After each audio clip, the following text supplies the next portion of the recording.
If you are someone who wants to start a career in AI and ML and finding it difficult to start, today we are here for you guys. If you want to build a career in artificial intelligence and machine learning, if you want to land internships, if you want to do crazy projects, or if you want to get into any startups who are groundbreaking working on the AI ML space, this session is for you. We have curated an exact detailed in-depth roadmap on where to start, how to start, from where you should learn, what products you should build, what libraries you should do, and a whole overview starting from beginners to step 10 projects and advanced.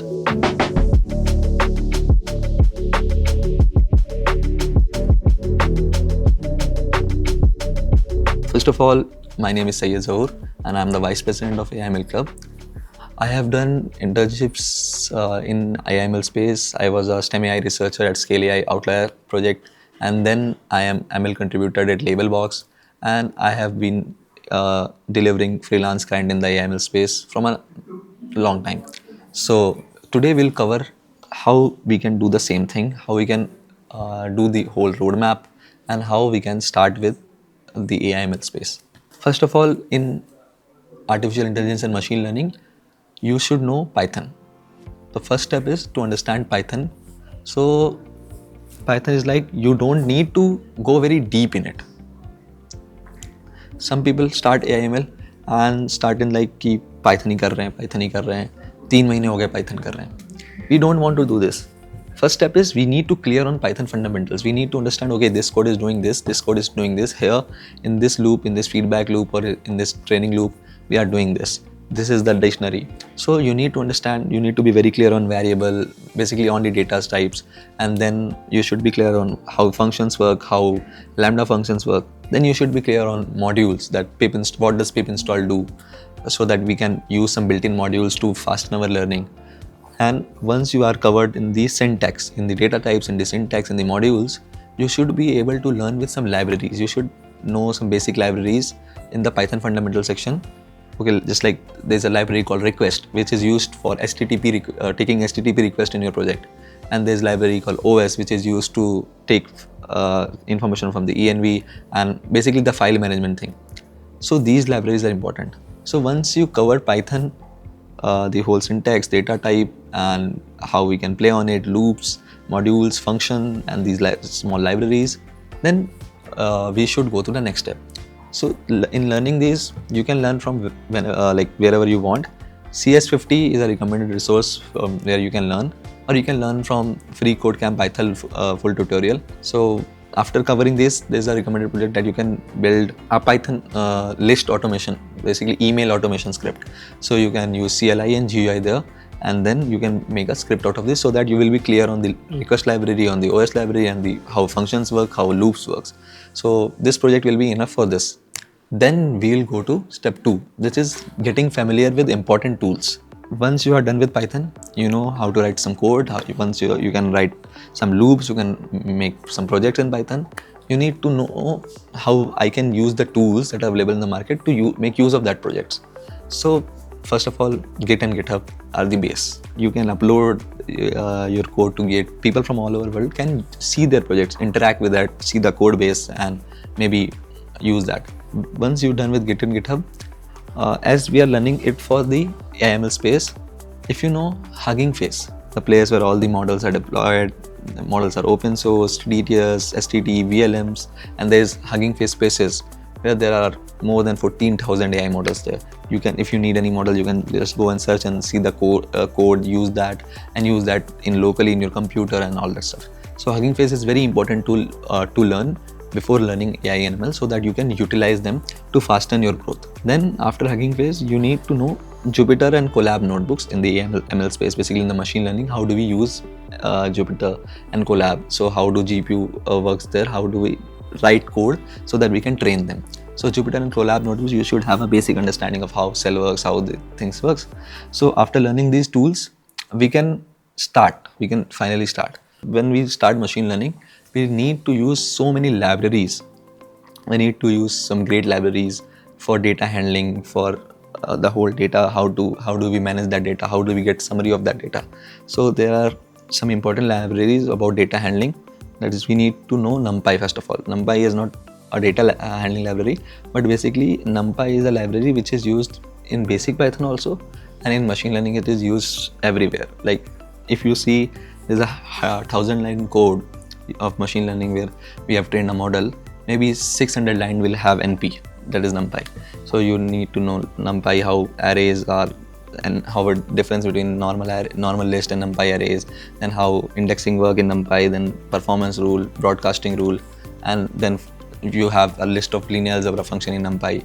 So once you do complete NumPy, you should start with pandas, and then matplotlib and cblon are the libraries by which you can visualize, because the data is in numerical forms. There will be a dimensional list, or there will be a list of CSVs which have so many numbers and cells and columns.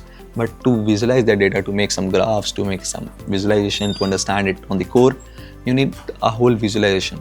So for that we can use matplotlib and cblon libraries. For this you can have a data analysis course of FreeCodeCamp.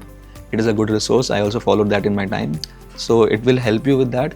And after that, if to make sure that I'm very clear on this, we can make some projects on data analysis. So maybe we can use Netflix data and give a whole analysis according to the countries, that in this country this genre is the most popular genre and then people are using this. Or we can, a great project, World Happiness Report Explorer. So basically we can use the World Happiness Report, make it for specific countries. Yeah, if we'll do this, we'll have a very clear understanding of how data actually looks, how the industry data is.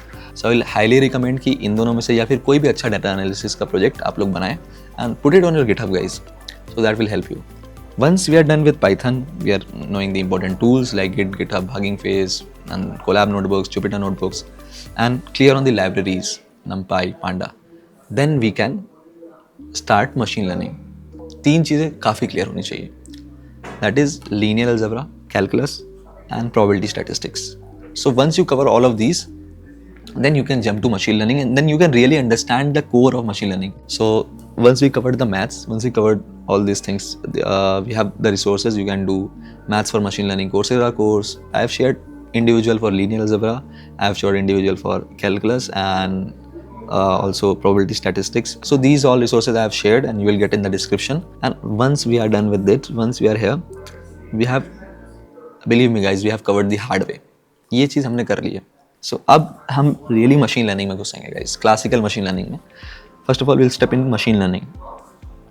Machine learning में घुसने के बाद we'll understand types of machine learning, किस तरह machine learning हम क्यों करते हैं. Then they have unsupervised, supervised, reinforcement learning, अलग अलग तरह की machine learning. कौन सी machine learning कब use होती है. तो we'll start with supervised machine learning, linear algebra, then logistic regression, then k-means and decision trees, and all of these, and then unsupervised में k-means clustering, and then all of these unsupervised machine hierarchical clustering and PCA. So in unsupervised we'll do this, in supervised we'll do this. When this is the problem, we do this, but this problem has some limitations. That's why we use this model. ये चीज़ हमको machine learning में करनी है. And believe me guys, I have the best resources for this. Literally CS229 by Andrew Ng 2018. मैंने भी वहीं से की थी. The professors are taught really well at solving the whole, but the code implementation वहाँ पे नहीं है इतना ज़्यादा, क्योंकि वहाँ पे स्टैनफोर्ड में जब वो कोर्स पढ़ाया जाता था, that is a live course recorded in Stanford University while delivering the lectures. तो the lectures are there, but the homework that was shared और जो भी code implementation को करने के लिए दिया जाता था, that is not in the course, but it is on their website. So वो GitHub में मैं GitHub repository भी शेयर कर दूंगा, जहाँ पे उस क्लासेस के जितने भी कोड प्रोजेक्ट जो मिले और जो कोड प्रोजेक्ट्स जो मिले और क्लासेस में जो हुआ है उसका कोड इम्प्लीमेंटेशन जो है वो भी है. You do this covered. अगर आपको हिंदी में करना है तो कृष्ण नायक का course we have added. We can do that. So after doing those courses, now doing projects is very important. So some of the recommended projects that I have added in the roadmap is we can make customer complaint classification. एक complain का classification की किस complain है कौन सी team इसे solve करेगी, इससे हमारा NPS स्कोर में क्या इफेक्ट पड़ा. So we can make a project for that, or we can make a recommendation system. Let's say we can make a recommendation system for Blinkit or Zepto or whatever Netflix, whatever type of website we use. So once we are covered with this project, हमने machine learning तो अच्छे से कर ली. Then we can move to deep learning. The difference in machine learning and deep learning is guys कि machine learning is कि हमने data पे model को सिखा दिया कि ये डेटा था, इस पे सीख लो पैटर्न. डीप लर्निंग में क्या होता है कि डीप लर्निंग में हम we give him 1000 images of dog और हर अलग अलग एंगल में हर अलग ब्रीड के हमने इमेजेस दे दिए. अब जब वो डॉग देखेगा खुद से पहचान लेगा ये चीज़ मैंने देखी थी, ये डॉग है. Deep learning is basically the implementation of how our brain works using neurons and neural networks. Neural nets, फिर ट्रेनिंग, रेगुलराइजेशन और ANN, CNN, RNNs, इन सब को पढ़ने के बाद we can complete this deep learning thing. So इसके लिए बहुत अच्छे रिसोर्सेज हैं.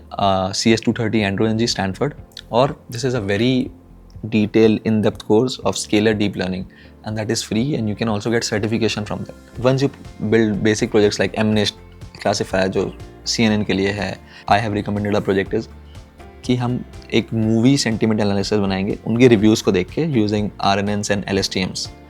So these type of project you can build, and once you build these projects, please deploy it on Hugging Face or deploy it on Streamlit, Gradio. यहाँ पे हम deploy करेंगे ताकि लोगों को इस प्रोजेक्ट यूज़ करके हमको एक वो मिले एडवांटेज कि हाँ हमने प्रोजेक्ट बनाया, this is our version of the project that have our implementation. Till here guys we have covered the machine learning space and the space which was born out of the transformers, और जिसने really में AI का इतना boom लाया, that was generative AI. So generative AI is a thing that is literally booming in the industry right now, and if you want to work as an AI engineer तो हमको ये जो 2 step आगे के हैं वो बहुत ज़रूरी है सीखना. That is generative AI, LLMs कैसे वर्क करते हैं, टोकनाइजेशन, एम्बेडिंग, ये पूरी चीज़ हमको क्लियर होनी चाहिए. So once you are clear on all the LLM implementation, internal working and architectures, we should move on the multimodal side of GenAI कि API services कैसे काम करती हैं, ऑर्केस्ट्रेट कैसे कर सकते हैं हम सर्विसेज को, middleware services AI. So once you are clear on this you can learn generative AI with LLMs course से, and you can use multimodal system on Hugging Face. और GenAI में there is no thing कि भाई ये this is the best project. So much implementations and a lot of thing to be do. One recommendation that I will say is must do is there is a video of Andrej Kapathi, let's make GPT word by word. That I will recommend to understand the whole internal LLM working. उसके बाद उस implementation और उस knowledge को use करके make a project जो आपको लगे कि मैं ये कर सकता हूँ और मैं इसे daily life में use करूँगा. And then this is something which is a bit from future. The next step, that is agentic AI. So generative AI and agentic AI में difference समझ लेते हैं पहले. So generative AI was, let's say I said कि I want to write a mail to my manager. So let's say we will go to ChatGPT and I will write, hey, can you write me an email to my manager that I am sick? So it will generate a mail. Then वहाँ से हम उस mail को copy करेंगे. We'll copy the mail. We'll go to Gmail and then we'll select our manager in the to section. Then we will add the subject and then we'll copy the mail and then send it. In agentic AI, you just need to say the agent, hey, can you please drop a mail to my manager that I am sick and I won't be able to join today. Agentic system works on 4 principles. It is reason, generate, act and complete. So first you will reason कि क्या बोला गया है, then you will it will use the generative AI section कि मुझे generate क्या करना है, तो पहले reason करेगा करना क्या है, मुझे steps बना लेगा. Then it will go to the generative system और वो generate करेगा वहाँ पे जैसे हमने LLMs में generate करा है, and then it will plan कि मैंने mail लिख लिया है, यहाँ तक हो गया है, अब I need to use Gmail, get the manager email from the contacts, open Gmail, send it to Gmail. So it will interact with the other tools with tool calling facility. It will get the manager email from the contact list and then it will open Gmail, interact with Gmail and send the mail there. And it will complete the whole thing. And this is what agentic AI systems do. Agentic AI mein, we need to be clear on agentic frameworks. That for making agents, we have a lot of framework. We have Crew AI, we have small agents, we have LangChain, LangGraph. So इसके लिए recommended resource है deep learning का agentic AI course and Hugging Face का how to make AI agents course. इन दोनों चीज़ों करने के बाद projects that I will recommend is let's make a multi-agent architecture using any agentic framework. I made it using Crew AI. You can make it using any of the architecture that you know. So this is what is something जो generative AI के बाद agentic AI is booming right now and अभी बहुत सारे लोग इसे कर रहे हैं. And as Y Combinator this video says that vertical AI agents will be a 10x industry than SaaS. And this is it, guys. The roadmap is finished. Till here we have covered everything in the roadmap, and now one thing remains after learning everything, that is making real world projects and showing them. Real world projects are something that is used, that is needed, that are solving a problem, and people can use it to like simplify their work or reduce their time. You can see so many firms, so many VC firms and so many accelerators. Let's take Y Combinator. So you can go to Y Combinator website, you can go to Peak 15 website, or you can go to A16Z website, and you can see their accepted companies. So वहाँ पे accepted companies आ जाएंगी. Let's say I am working on, like I am studying agentic AI. So agentic AI के related जो startup हैं वो देख लो, उनके बहुत सारे फीचर होंगे कि ये भी कर रहे हैं, वो ये भी कर रहे हैं, वो ये भी कर रहे हैं. मतलब उनका सबसे इंपॉर्टेंट फीचर क्या है, and try to make that feature in your projects. So तुमको एक कि रियल वर्ल्ड में क्या चीज़ चल रही है वो बना सकते हो तुम, and then you can showcase it on LinkedIn, on Hugging Face, on GitHub, that this is a similar model that we have working, this can solve this problem, and this is a real life implementation. With these real world projects you can ace the interviews and get the recommendations and get the spotlight on you. So yeah, that was it guys. Thank you for watching the video. We'll add the whole roadmap in the description section. Don't forget to like and comment and subscribe to Scalar School of Technology. Thank you.